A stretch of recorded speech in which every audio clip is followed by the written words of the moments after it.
If it's going to BEL, It is not BEL or ECL. It is the flaw in the machines. It is the flaw in the machines.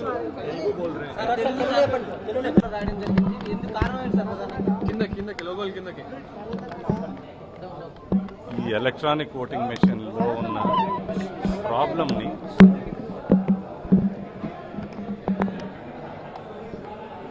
నిన్న జరిగిన election కమిషన్లో జరిగిన సమావేశంలో నాకు దొరికిన అవకాశంతో నేను chief election commissioner గారికి ఇప్పుడున్న మెషిన్లో కనపడిన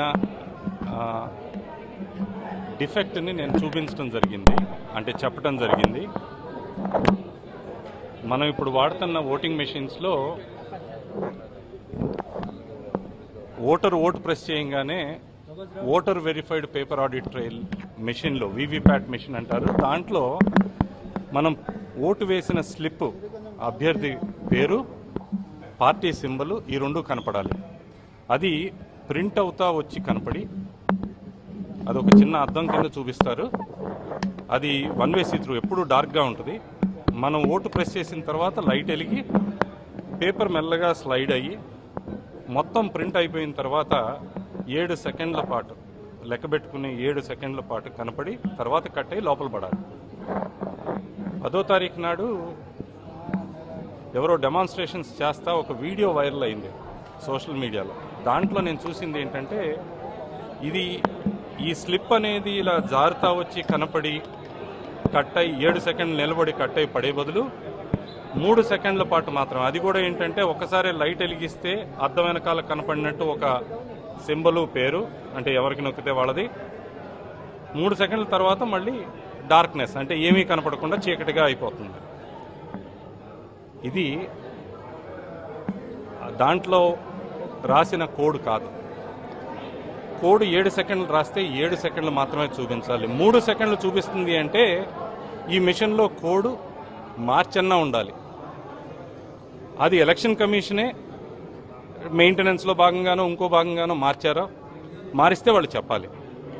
ఒకవేళ మార్చలేదు అంటే ఈ మిషన్ని సీరియస్గా డౌట్ పడాల్సిన పరిస్థితి. ఎందుకంటే ఎలక్షన్ కమిషన్ పదే పదే చెప్తుంది, దీంట్లో కోడ్ మార్చడానికి లేదు, ఒక్కసారి రాస్తే మేము కూడా మార్చలేము అని వాళ్లే చెప్తారు. అలాంటప్పుడు 7 సెకండ్ల కోడ్ 3 సెకండ్లకి ఎట్లా మారింది అని చెప్పి అడగటం జరిగింది. ప్రధాన ఎన్నికల కమిషనర్ మాతో అన్నది ఏంటంటే, 4 గంటలకు రండి, ఇది ఒక టెక్నికల్ సబ్జెక్ట్ కాబట్టి 4 గంటలకు రండి. 4 గంటలకి మా చైర్మన్ ఉన్నారు, ప్రొఫెసర్ సహానీ గారు, ఆయన ఉంటారు. ఆయనకి చెప్తే ఆయన మిమ్మల్ని కన్విన్స్ చేసేటట్టు ఎక్స్ప్లెయిన్ చేస్తారు. ఏమీ కాలేదు, అన్నీ మంచిగా బాగానే ఉన్నాయి అన్నారు. 4ంటికి నేను ఎంపీ రామ్మోహన్ నాయుడు గారు ఇద్దరం వెళ్ళాం.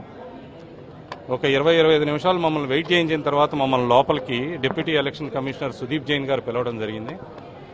లోపలికి పిలిచిన తర్వాత ఇంకొక 3-4 నిమిషాల పాటు అలా మా మొహాలు చూస్తూ కూర్చున్నారు. వాళ్ళ ఆలోచన ఏంటో అర్థం కాక నేను దీని గురించి డిస్కస్ చేద్దామా అని నా కంప్యూటర్ తీసి దాంట్లో చూపిద్దామనే ఉద్దేశంతో నేను నా కంప్యూటర్ బయటికి తీశాను. మాతో పాటు కూర్చున్న సుదీప్ జైన్ గారు ఒకటే అన్నారు, ఈ టేబుల్ మీద కనపడుతున్న పెద్ద ఫైల్ కనపడుతుందా అని అడిగారు. దాని ఇంకా చూశాను, ఇది మీ కేసుకు సంబంధించిన ఫైలు అన్నారు. మీ మీద కేసు ఉంది, కేసు ఉన్న వాళ్ళతో మేము ఎలా మాట్లాడాలి అన్నారు. కేసుకి దీనికి సంబంధం ఏంటంటే, కేసు ఉండగానే మల్టిపుల్ టైమ్స్ మీ పాత కమిషనర్లు మమ్మల్ని పిలవడం జరిగింది.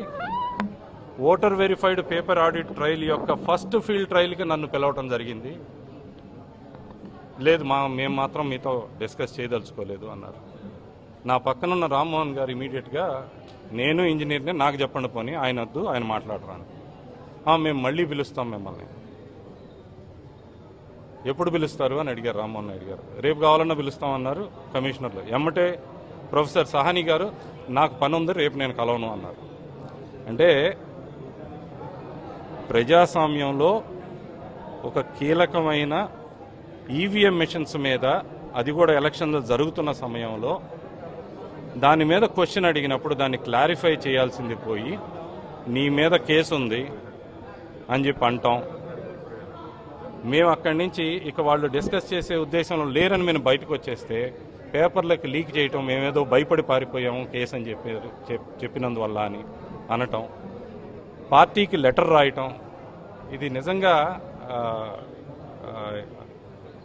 ఇది చాలా సాడ్. అంటే నిజంగా ఎలక్షన్లో ట్రాన్స్పరెన్సీ కావాలి, ఓపెన్ మైండ్తో ఉండదలుచుకుంటే ఎలక్షన్ కమిషన్ అడిగిన దానికి సమాధానం చెప్పండి.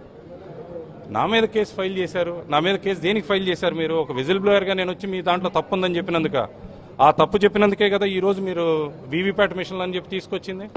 ఇదే వీవీప్యాట్ మిషన్ డిజైన్లో అప్పుడు ఎన్నిసార్లు నన్ను పిలిచారు? మీ రికార్డులు తీసి చూడండి.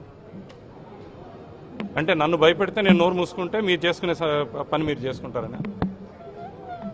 ప్రశ్నించే వాళ్ళకి సమాధానం చెప్పాలి, లేకపోతే ప్రశ్నించే వాళ్ళు ఉండరు. అది అర్థం చేసుకోవాలి ఎలక్షన్ కమిషన్, అంతే.